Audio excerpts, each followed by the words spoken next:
WWE's trip to Saudi Arabia to make that very almighty dollar has ended in the greatest Royal Rumble being screened across the world, and especially in the UK, at 5 PM on Friday. Which is lovely, considering the fact that it's nice to watch a pay-per-view not having to wake up at 1 in the bloody morning for it. But here's the thing though, was a change in scenery, audience, and time zones worthy of giving us a great pay-per-view event on its own? Well, the build-up was pretty mediocre, so let's hope the matches themselves could actually drum up more interest than they looked like they would on paper. Ladies and gentlemen, this is a Greatest Royal Rumble pay-per-view review edition of Wrestling Rant.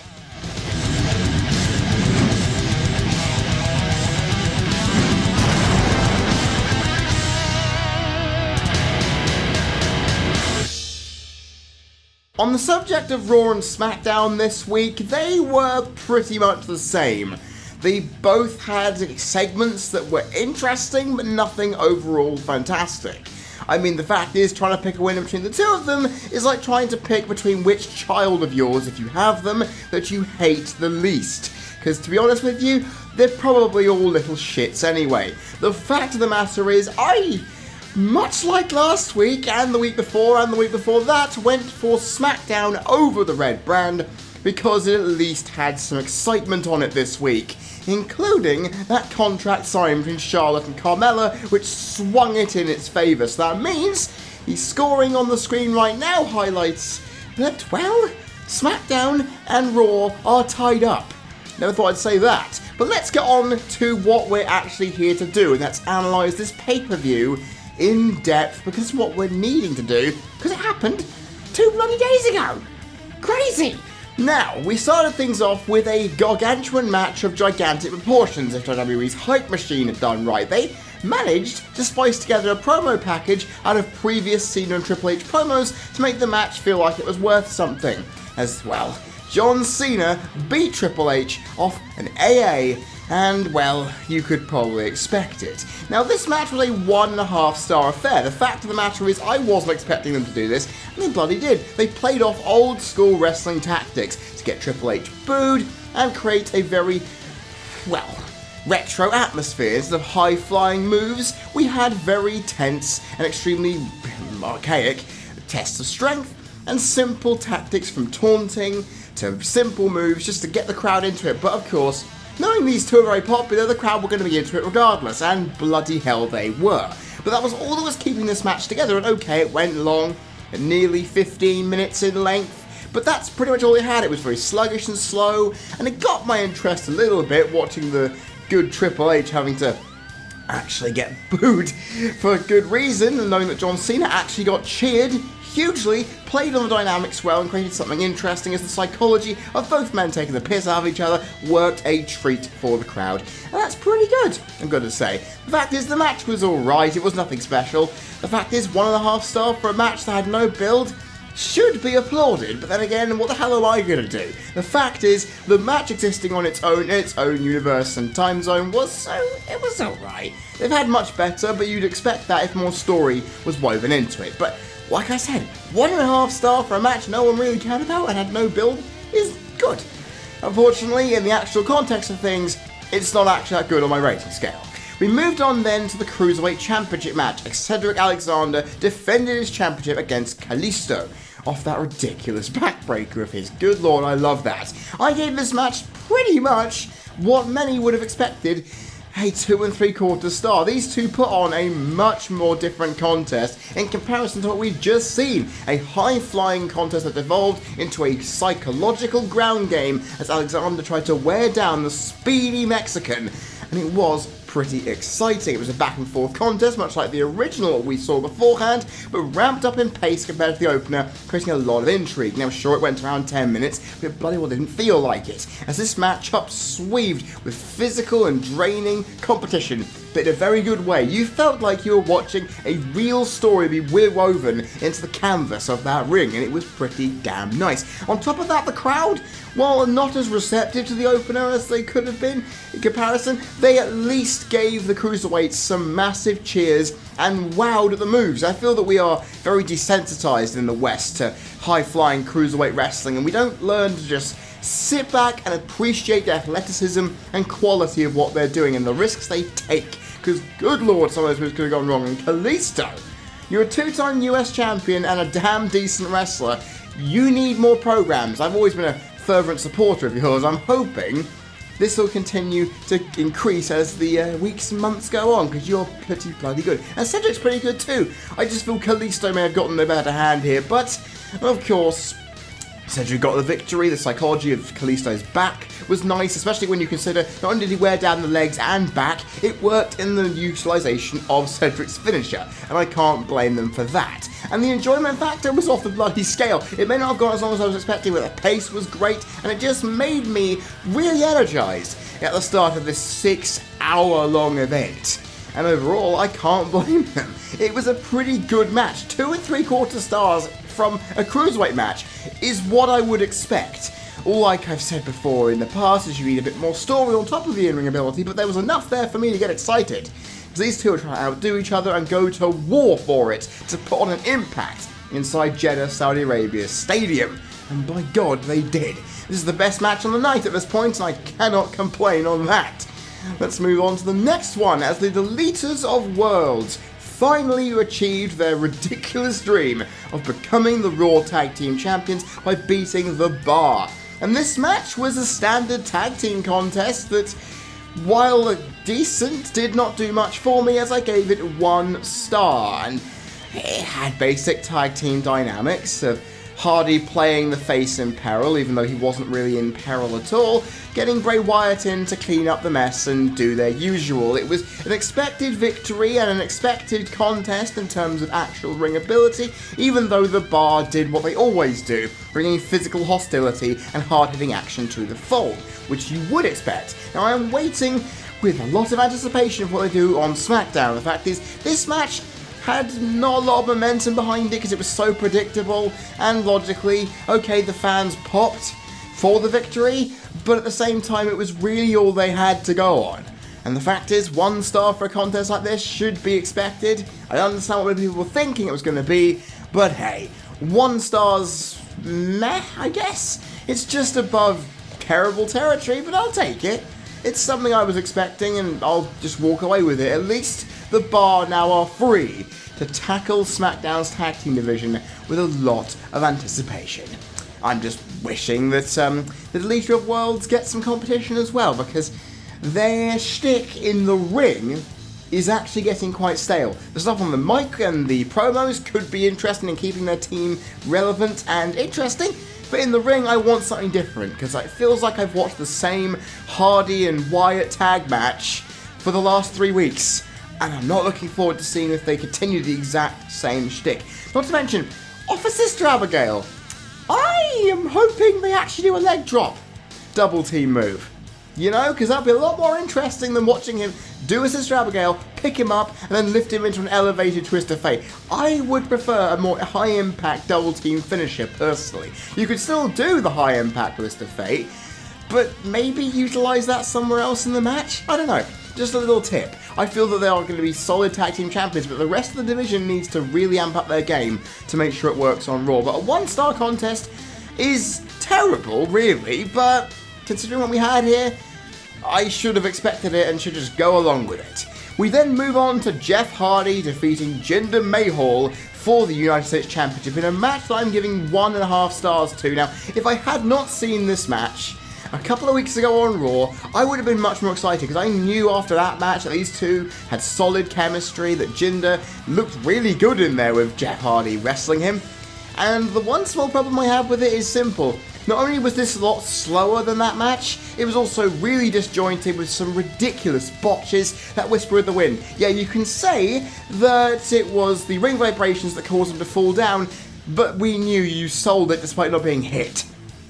Fact of the matter is, okay, we had extra psychology from the Singh brother interfering, but we kind of got that before, but the fact is it wasn't as athletic, it wasn't as interesting, and it wasn't as hyped. as the first contest these two had, meaning it obviously was going to fall on deaf ears, even though the crowd were into Jeff Hardy's offense and gave him a nice reception. Fact of the matter is, okay, there were some bits of pace, and it went around 10 minutes, around about the time I expected it to, and there was some enjoyment to be had by the clash in styles that made me so intrigued the first time. However, considering that these two had only faced a couple weeks ago, meant that this match really didn't hit the strides that it could have been. If this was the first time they'd faced, well, to be honest, that would mean that Jeff Hardy would not have won the damn championship, which means I would have probably preferred someone else to face him at this stage, but you know what?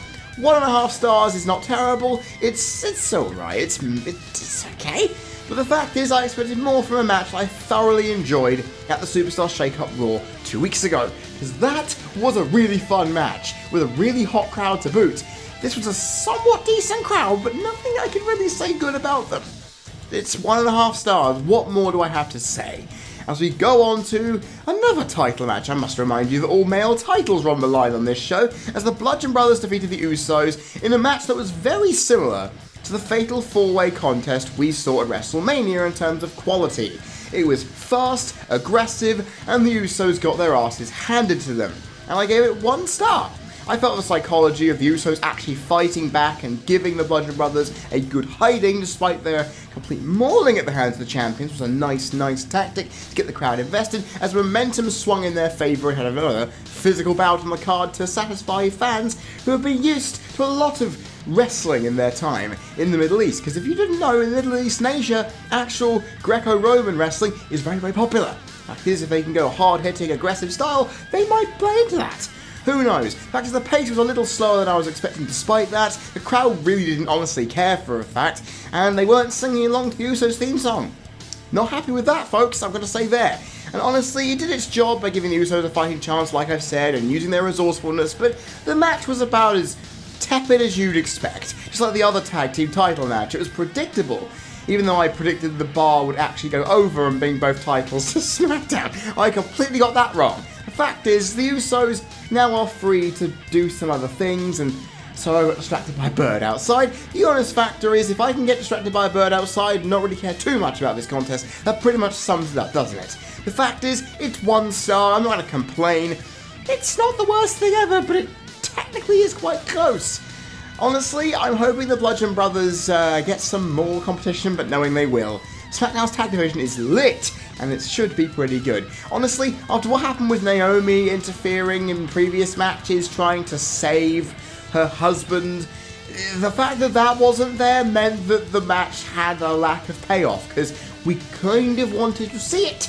And again, this is what happens when you go to a country where draconian, antiquated laws against women are a thing. You kind of ruin the fabric of the story in a match you've set up women to be in.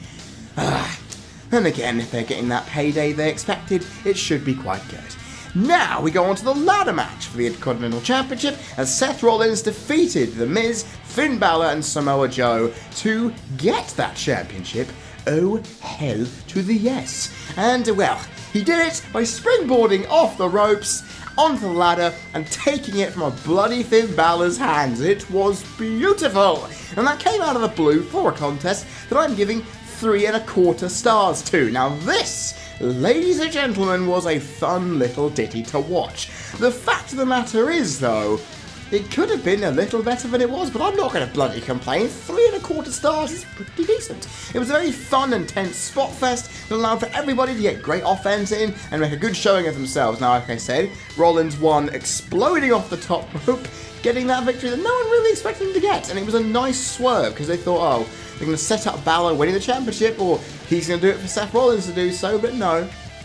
It worked out pretty well. I thought he was going to do a curb stomp off the damn thing for my own sake. But the fact is, it was quite fantastic. And Miz and Joe, well, they killed each other out there. In fact, Joe especially made a real statement, throwing everyone around like rag dolls and causing a lot of welts to appear on everybody. Now, the fact is, it was a much more psychological affair with the desperation to win in such a massive location playing a part. It was minimal, and the body psychology was also, but there was just enough story going through a match cobbled together between 2 SmackDown and 2 Raw superstars to give me something at least enjoyable on the palate. The crowd were into the spots, they were chanting, "This is awesome." They were pretty quiet portions, but by the time they got to a 10, they were on their feet, chanting and enjoying themselves as the match went around 15 minutes and did its job, and it had a decent pace to really ramp it up and had momentum spiking to really give it some heft, and the enjoyment was really good. So I can say that this match was definitely worth seeing. It was completely underdeveloped by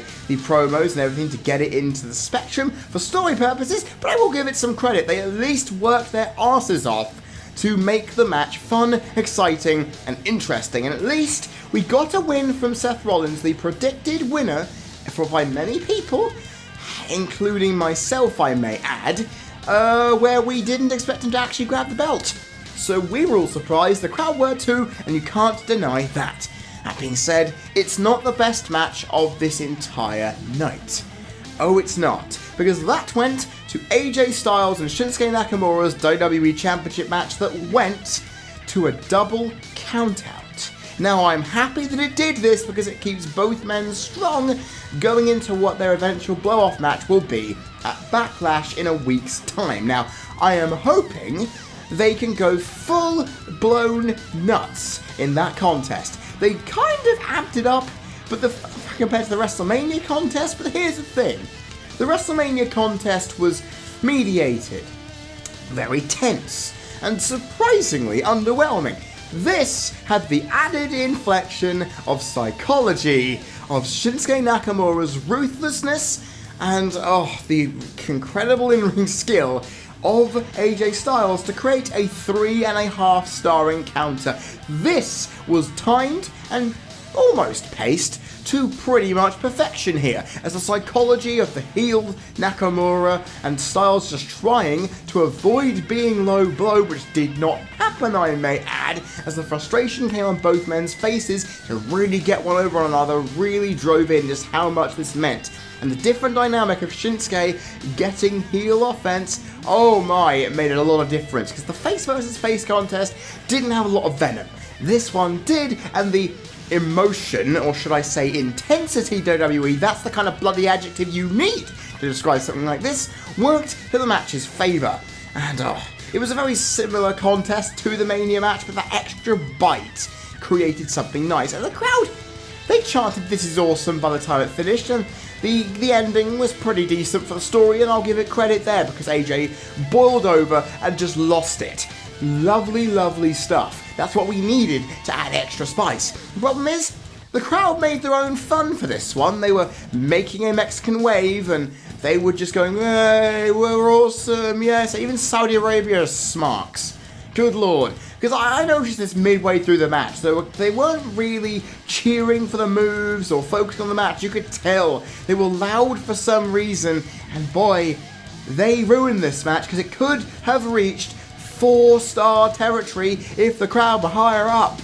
That's the thing. The crowd were the one thing stopping this match from getting 4 stars. Because from a technical standpoint, from a psychological standpoint, from a time, because it only went 20 bloody minutes, and pace standpoint, and my enjoyment, this thing was pretty much 4-star material. So it shows, ladies and gentlemen, that all you need is a crowd to invest in these two wrestling, and we'll get something good. Backlash is in Chicago.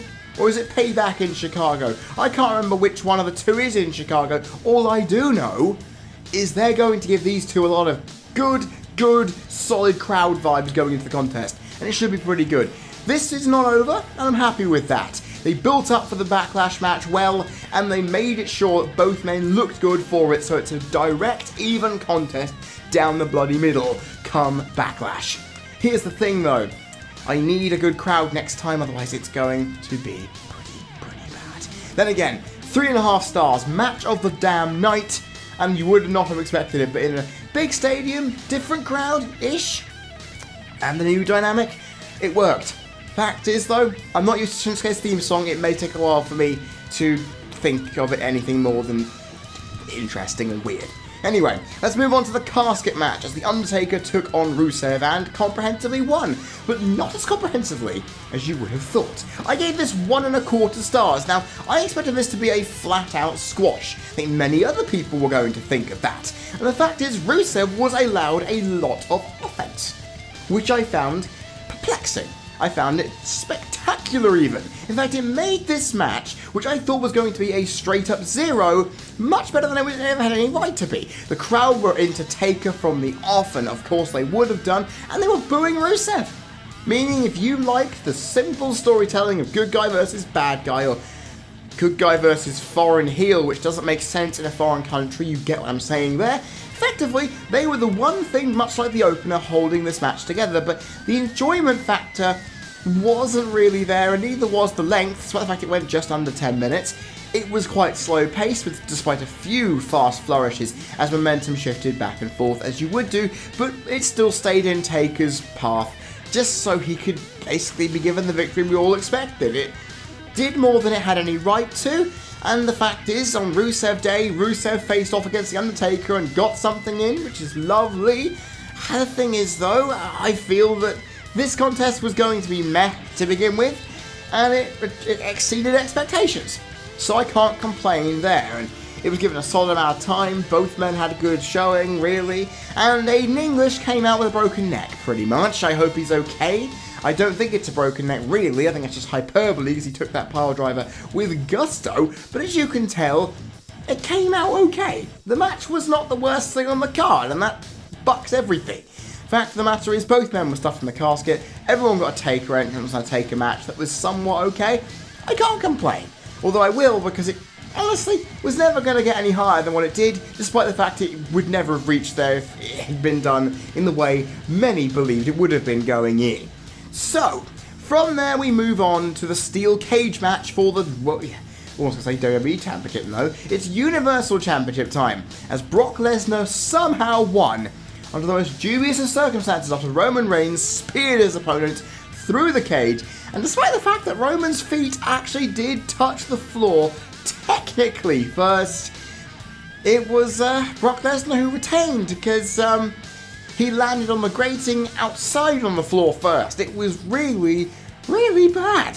But I will give this 1.75 stars for its efforts. Now, the one problem I have with a lot of Brock Lesnar matches in the modern day is that they don't last nearly long enough to actually deliver any story. Now, okay, considering that Roman Reigns kicked out of a bunch of F5s last time round, Brock Lesnar was the one who showed his superhuman nature by kicking out of a bunch of spears this time, meaning Roman got frustrated as hell despite being brutalised by suplexes, F5s, and steel cage chair shenanigans from Paul Heyman, much more than you'd expect. It was much more of a back and forth contest compared, in a literal, actual nice sense, compared to the WrestleMania bout, but that doesn't necessarily mean it's better. And honestly, I look at this contest and say to the two men involved that this contest went by way too fast, despite the fact that momentum shifting was lovely done, it was fluid, didn't really feel out of place like at WrestleMania, and the crowd was somewhat into it, but not as into it as they should have been, showing how big and how hyped this match was. And the finish, while I can understand it, keeping Lesnar strong that he wasn't outright beaten by Reigns, and Reigns still looks good by taking a risk after battering him with a steel chair to get back into it, he at least showed fortitude, and I can be happy from that. But the reign of terror continues, and, well, I'm just going to say this, the art of the finisher is dead after these two kicked out of so many in the last two contests that who the hell believes anyone can kick out of a spear or an F5 again? Who the hell is going to be put down by that move? Either of them. Seriously. And also, I love the commentators actually noting that Roman Reigns had a protective vest. I hate it. It's my annoyance. I'll take it from there. 1.75 stars. A little better than the WrestleMania contest. Then again, I can't really say anything because I haven't actually analysed WrestleMania in depth yet. That's going to happen at some time this week, and it should be out at the end of this upcoming week. So that should be good for you guys, right? Good. Right, but on that note, at the moment, I'm going to have to wait and see if that match beats this one. It may not. We'll have to wait and see. As we finalise this match on the last one on the card, the big main event, the greatest Royal Rumble, which finished with Braun Strongman Braun Strowman. Sorry, I love saying that. Winning, dumping out Big Cass to get the trophy, which I hope he bloody keeps. Which he probably won't because he was given a present of a custom Saudi Arabia title belt, which looked garish under the lights, but most definitely better when you looked at the pictures online.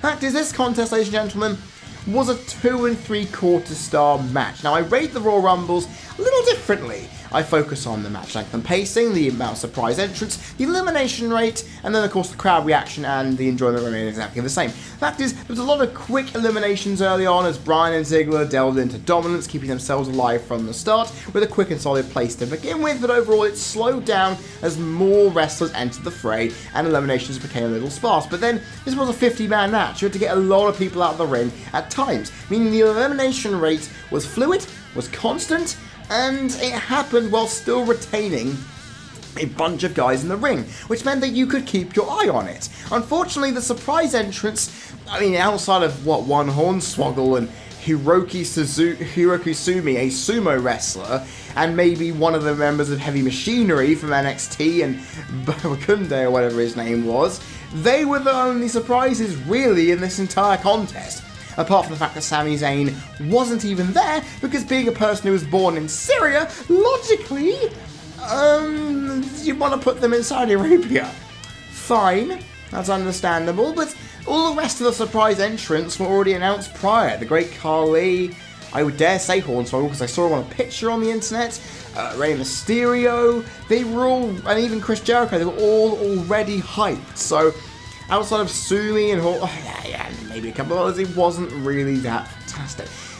The fact is, the match went as long as I thought it would have. Actually, I thought it would have gone on a bit longer, because the 40-man Rumble only finished about 10 minutes less than this. Not a good thing. But it was still very enjoyable, despite the fact the pace was stop-start a lot of the time, and it didn't collaborate with the length, sorry. And inevitably, there was only a few things that really came through as impressive. Titus O'Neil's slip. Jesus Christ, he is now the most popular guy on the roster simply because of that. I'm laughing more at reactions to it though than the actual moment, because okay, it is kind of funny, but watching other people lose their shit over it is actually more fun, because it just shows how enjoyable the little things are in wrestling, you see. And of course, Elias got a massive pop for throwing people out like it's nobody's business. And of course, Daniel Bryan broke the Royal Rumble record, lasting 1 hour and 16 minutes, and Roderick Strong battered him. Something fierce. Those two are rivals and or friends from the Indies, but my god, that is something you really had to look at. Not only was it on his chest, the underside of his arm was just, it looked like hamburger meat, as the commentator said. At least the commentators were enjoying themselves. They were keeping themselves going, and while the crowd were into some big entrances, they were subdued for quite a portion. But then again, it's an hour-plus long match at the end of a 6-hour show. Of course they were going to be flustered, but they put the energy in for big eliminations, big entrances, and kept themselves going to give Strowman the applause at the end. And of course, Big Cass also eliminated Daniel Bryan to the surprise of many. I love that storytelling, people, although I wish that him and Kurt Angle actually got some time, because Bryan and Angle need a match at some point, people. That's what I'm going to say. And of course, we also got Shane McMahon doing 2 coast-to-coasts, or 1, I should say, before being thrown through the damn table. Jesus Christ, that throw was impressive, and they were still proving that in this matchup, with not much on the line except bragging rights, there were some big moments to be had. And of course, we also got Kofi saving himself, but you would expect that.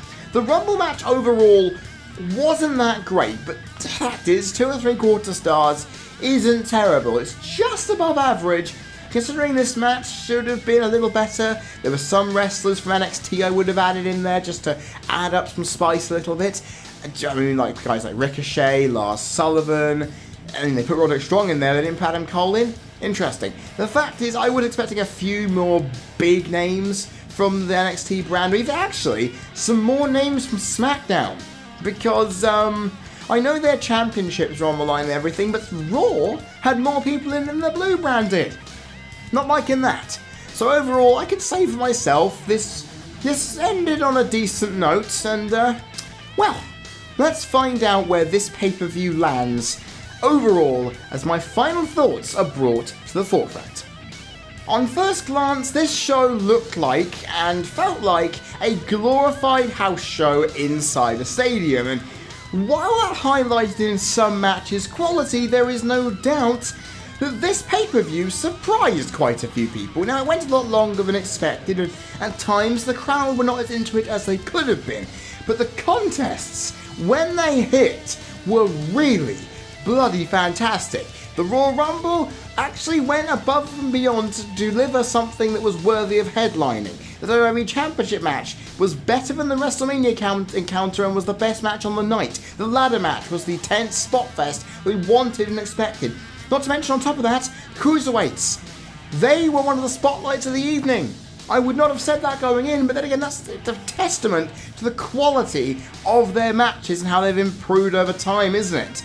And the fact is, that's amazing. You can't deny that for a second. Honestly, you look at the rest of the show, on top of that, they're matches that are not bad, but not that great either. But that also makes me pleased to say that none of them achieved 0 ratings. Nothing went below a star here, which means when you actually look at it, okay, some of the card was very underwhelming, but it actually created a very decent, somewhat consistent night of wrestling. And you can't complain about that, ladies and gentlemen. The show delivered on the bare minimum I think many expected to. Some may have thought, oh, I wasted my time on this because none of it really mattered. But here's the thing. It was enjoyable to sit up in the evening and watch an event through right till bedtime. And that's pretty good for me. I felt it delivered on what it needed to be, and if this is the first of many events in Saudi Arabia, if they keep having that impression of quality come through, then it should be pretty good. All I'm saying though is, for a first experiment, this turned out okay. All I'm going to say though now is bring WrestleMania to the UK and we should be fine. So 2 3+ star matches, 2 matches that were pretty much on the edge of 3-star, and the rest of the matches that were just below par but not by much should be a good testament to this event's quality. It may not have been a fantastic show from top to bottom, it was very up and down throughout the evening and it lulled in the middle, causing a few problems, but for an entertaining evening of wrestling, I think I decently got my money's worth on this one. I'm just hoping WWE take more experiments and take more events overseas in the future, because the Beast in the East was lovely. That was a great little night of wrestling. Let's hope they can continue and bring more of these kind of things. I'm hoping. So, the greatest Royal Rumble pay-per-view event, ladies and gentlemen, gets my rating of a 5 out of 10. That's not too bad, is it? I think many people are probably going to rate it a lot lower than this, but I enjoyed it for what it was worth, and it had a decent amount of good wrestling on it. So, when I was expecting most of these matches to flop, they did pretty good. I can't complain. And overall, I leave this event feeling relatively satisfied. That being said, we have Backlash not long away, so I'm hoping that one can keep momentum going. I haven't rated WrestleMania yet, so we'll see where that ends up on my scale come the end of the year. Here's the thing though, we have a lot to get through, let's hope it all works. And ladies and gentlemen, that is it. That is the Wrestling Rant edition of Greatest Royal Rumble event pay-per-view review done. And I hope you've all enjoyed that. What are your opinions on this show? Was it as good as I was putting it out to be? Is it worse? Some of you may be going for the latter, I'm expecting. Put your comments in the comments section, I'm going to be glad to read them. And of course, if you want to watch Wrestling Rant and the Friday Flashbacks and the pay-per-view reviews and all that come with it, all you have to do is click that subscribe button down there and hit the notification bell if you do not want to be missed on anything, because sometimes this happens and it needs to be done. On top of that, of course, not to mention, of course, if you like Pones, that's also happening weekly again. Now I'm back from New Orleans, and that should also be coming up on the Wednesdays as per usual as well. And of course, Wrestling Rant, ladies and gentlemen, has a new time. This week was different because of the Rumble pay-per-view event. I wanted to get that up, meaning if you want to watch Wrestling Rant, it's on a Thursday now. So please, adjust your times and schedules, and if you've got that notification bell rung, all should be good and you're not going to miss out on any of that. So, with that being said and done, Saudi Arabia's experiment was a pretty decent one. All I'm hoping for now is that future events can live up to it. Then again, is it the pay-per-view of the year? Probably not. The fact is, I haven't rated WrestleMania yet, and once I do that, in a week or two's time, it should be good.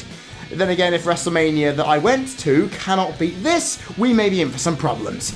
I have been Freddie Thomas, you have been people watching, this has been a Wrestling Rant special pay-per-view review for the CC Network, and I will see you all next time.